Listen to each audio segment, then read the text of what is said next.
Well, the Warriors are off to a 4-2 start with Kevin Durant in the lineup, but there have been noticeably fewer splashes from Steph Curry and Klay Thompson, who are not only combining for 11 fewer points on average so far, but are shooting it at nearly 20% lower than where they were through 6 games last season from three-point range. Interesting stuff. Our David Aldridge sat down with Klay to see if the Dubs' historic 73-win regular season success, followed by an equally historic collapse in the finals, has had a hangover effect so far. The Golden State Warriors, the best show in basketball. This is just amazing. I have no words for it. The Golden State Warriors now stand alone with 73 wins, with the greatest regular season record of all time. We enjoyed that. I mean, not a lot of teams ever had that opportunity to win 70 games, so we really thrived last year when it came to trying to break records and stuff. But we have bigger goals than just being the best regular season team of all time. We want to build something special here and every year on a win. Irving and Curry, one-on-one. Irving puts it up. It's good! Kyrie Irving from downtown! Curry back to Iguodala. Oh, blocked by James! And this one is over. Believe it, Cleveland. The Cavaliers are NBA champions. I watched a little bit of it. I mean, I didn't watch the whole thing. I watched the last 4 minutes. I mean, it's crazy. We were, a couple minutes away, a couple of shots from going back to back. That's basketball. We felt like we let go of the rope last year, and we felt like we were the better team. But it doesn't matter if you don't come away with the hardware, and we didn't. So you got to forget about it. It's a new year, and we have a chance to redeem ourselves. Welcome to another season of the NBA. There's going to be some transition for everybody. It takes time for all that to come together. We have a lot of new faces, so it wasn't going to be pretty from the gate. But we're getting better at it every game, and we know we're not going to be where we want to be right, Game 5. So we want to peak, in May and June, and I think we're well on our way there. Durant for 3, yes! Look out! Playing one of the best scorers in the world now, so try to get him the ball in a place that he's going to be successful in. And with the rest of us, we just got to, pick our spots and be ready when the ball's in our hands.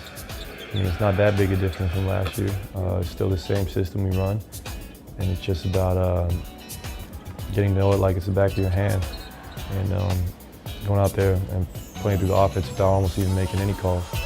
Here's Thompson, hard left-hand dribble, draws a double to West. Excellent interior passing. Thompson isolates on heel, draws the help, and finishes. Durant returns to Klay. Klay, so cool. Thompson. People forget we also, wasn't too long ago, we did win a championship, and we know what that feels like. And last year was difficult ending, but it was also a great year. And it won't be the last time we're competing for a championship. But there's a lot of basketball between now and then, so we can't look too far ahead. Just take it week by week. And we also, in the West, we have some really good teams to face before we even think about getting to the finals. So it's a daunting task ahead of us, but it's nothing we can't handle. We just got to stay focused and play with each other and trust each other. Got to stay with each other because they've reached sort of uncharted waters in terms of this recent Warriors run. The way they're playing right now, Steph Curry's three-point streak came to an end on Friday night. They're not hitting wide open jump shots. It's bizarre and hard to understand in a lot of ways. And you can't help but look at the arrival of Kevin Durant, even though they're 4-2, and say, well, that must be causing all this other weird stuff. There's a lot that's causing the weird stuff, and we keep comparing them to the 73-win team and the team before that won the championship, and they're so different. They're so different. Now, yes, the billboard still has the stars on the cover, adding an additional one in Kevin Durant, but this team has so many new pieces, and yes, they are running the same sets, but when you take out a Bogut and you take out Spates and you take out Festus Ezeli and Brandon Rush and the list goes on, when I think about Harrison Barnes. Harrison Barnes, yeah. Those are key individuals that understood the system, that moved the ball, that when they looked at each other, the nonverbal basketball communication was there. They didn't have to think. Right now they're thinking through this this part of the season. They're trying to figure out how to work together effortlessly, and it's not effortless right now. It isn't, and they're missing shots they wouldn't normally miss. They do, to me, look thinner. And when I say thinner, not in size, just there's not a physicality to their play quite yet. Yeah. So therefore, the paint is a little easier and softer to me when I watch the games.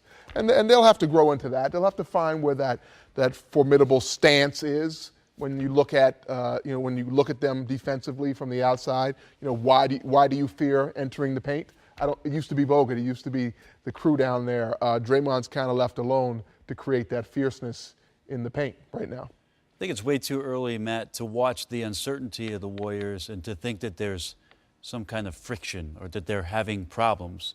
What they're realizing is that it's work.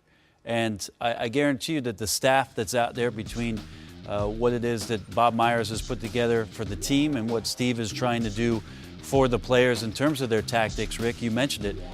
I think they're going to change from what it was that they were last year. They don't have the same complementary pieces, and they absolutely don't have the same chemistry. And it has been crazy, Matt, to think that the Golden State Warriors at this point in the season have scored 61 points on spot-ups. That is dead last in the league.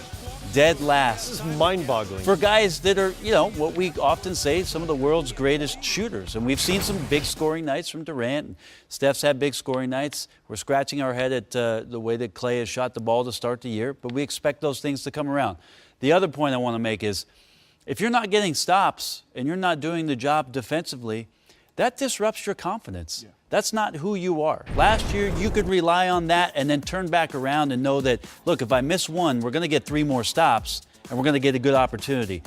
It starts to mess with every facet of the game when you're not quite put together. Yeah, there's two things come to mind. It's only been 6 games, but they were great last year and the year before because they were great on both ends of the floor. Defensively, they were solid. That led to a lot of easy opportunities. Right now, when I look at the team, what they've traded in some of the subtractions, the addition is very attractive in Kevin Durant, but they've gotten top-heavy in their star power, right? In their starting lineup, it's top-heavy. Yeah. And their balance across the board is thin.